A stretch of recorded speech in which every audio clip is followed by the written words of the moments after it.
SSC English second paper এই বইটি থেকে ট্যাগ কোশ্চেনের প্র্যাকটিস পড়া হচ্ছে। তো 127 নাম্বার থেকে 5টা ট্যাগ কোশ্চেন করা হবে। এ নাম্বারে বলছে everyone wishes to succeed in life, অর্থাৎ সবাই উইশেস অর্থাৎ স্বপ্ন দেখে আশা করে জীবনে সফল হওয়ার। তাহলে এভরিওয়ানের জন্য এখানে হবে দে, আর উইশেসের ভিতর ডু বা ডাস, তাহলে ডন্ট, তাহলে ডন্ট দে। বি নম্বরে বলছে ওয়ান মাস্ট হ্যাভ ডেফিনিট গোল, একজনের অবশ্যই একটা সুনির্দিষ্ট লক্ষ্য থাকা উচিত। তাহলে ওয়ানের প্রোনাউন ওয়ান, আর মাস্টের নেগেটিভ হলো মাস্টন্ট, তাহলে মাস্ট নট ওয়ান। সি নম্বরে বলছে হোয়েন ইট ইজ স্প্রিং, যখন বসন্তকাল দ্য কুকু সিংস, তখন কোকিল গান গায়, তাহলে এটা হবে ডাজেন্ট ইট, অর্থাৎ কোকিল গায় নাকি, ডাজেন্ট ইট।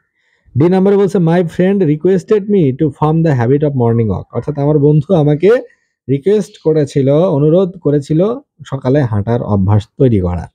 তাহলে মাই ফ্রেন্ড রিকোয়েস্টেড মি, মাই ফ্রেন্ডের জন্য হি, রিকোয়েস্টের জন্য ডু বা ডাজ বা ডিড, যেহেতু রিকোয়েস্টেড তাহলে ডিড হবে, তাহলে ডিডেন্ট হি। ই নাম্বারে বলছে unless he gets up early in the morning, যদি না সে সকালে ঘুম থেকে ওঠে, হি will not be able to finish his work in time, তাহলে সে যথাসময়ে সঠিক সময়ে তার কাজ শেষ করতে পারবে না। এখন আনলেস যুক্ত অংশ, এটা কমপ্লেক্স সেন্টেন্স, এই অংশটুকু সাবঅর্ডিনেট ক্লজ, অর্থাৎ এইটা হলো অধীন বাক্য, স্বাধীন বাক্য না, তাহলে এটা কাজ করা যাবে না। এই যে he will not be able to finish his work in time, এইটুকুর কাজ করতে হবে।